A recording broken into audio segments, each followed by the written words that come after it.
Adams was president in the late 1790s, there was a problem in both England and France stopping American ships that were headed to the other country.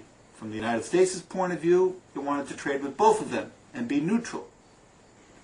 But what happened was that an agitation started, for reasons that I won't get into at this moment, in this country, led by people like Alexander Hamilton, who were very favorable to England and very anti-France because of the French Revolution, fear of people of lower classes coming to power, and of course the violence of the French Revolution, the Reign of Terror, and so on. So there was a lot of agitation that developed in this country, calling for war against France, even though both France and England were violating the neutrality of the United States. John Adams, a conservative politically at this stage of his life, also was not favorably disposed to the French Revolution. And here is this popular agitation to go to war with France. Adams, of the same Federalist Party as Hamilton, has a decision to make, for war or for peace. And certainly, from my point of view, the high point of his presidency is his resistance to going to war. It would be crazy, he felt, to go to war at this stage of the young republic just getting on its feet, that we can solve these problems in other ways short of war. And so we did not go to war in the 1790s, to Adams' everlasting credit. But the problems did not disappear. Those wars in Europe will continue after 1800. And in this problem of the United States wanting to be neutral in those European wars, things came to a head momentarily in 1803, when Thomas Jefferson was now president, whereby his solution, through an act of Congress in 1803, was something called the Embargo Act.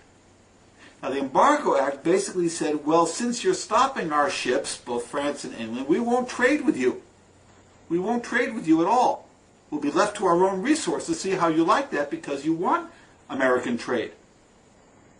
Now, some elements of the country did not like the Embargo Act at all. For example, New England, which traded heavily with England, for example, did not want this embargo. One of the unforeseen results of the Embargo Act, however, was that it forced the United States to rely on itself in terms of the beginnings of manufacturing, and this was a positive in terms of being on their own. In any case, the immediate crisis quieted for a while.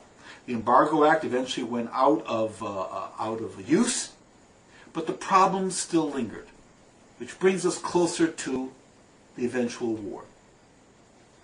In the year 1812, the President of the United States is James Madison. And the war in Europe between France and England is still going on. And the stopping of American ships that are headed for the other country is still going on, done by English and French warships. England is, however, doing something in addition. France, to some extent, is doing this, but mostly England. And that was the impressment of American sailors. And what that meant was that English warships, primarily England did this, would stop American ships on the high seas and take off American sailors and impress them, that's the term, into service for the English Navy. Outrageous, to be sure. And one of the arguments that England used, which is outrageous in and of itself, was not recognizing the American Revolution. In other words, saying these American sailors are actually Englishmen, and therefore we have the right and the power to impress them into service. Needless to say, this angered the American leadership and the American people no end, and quite justifiably.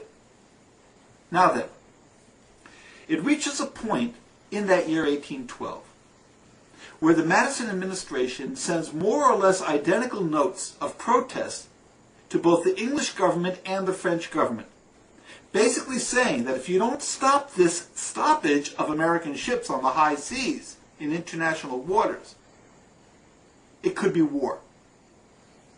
Notes sent to England and to France. Well, it takes time for notes to go. Sample complete.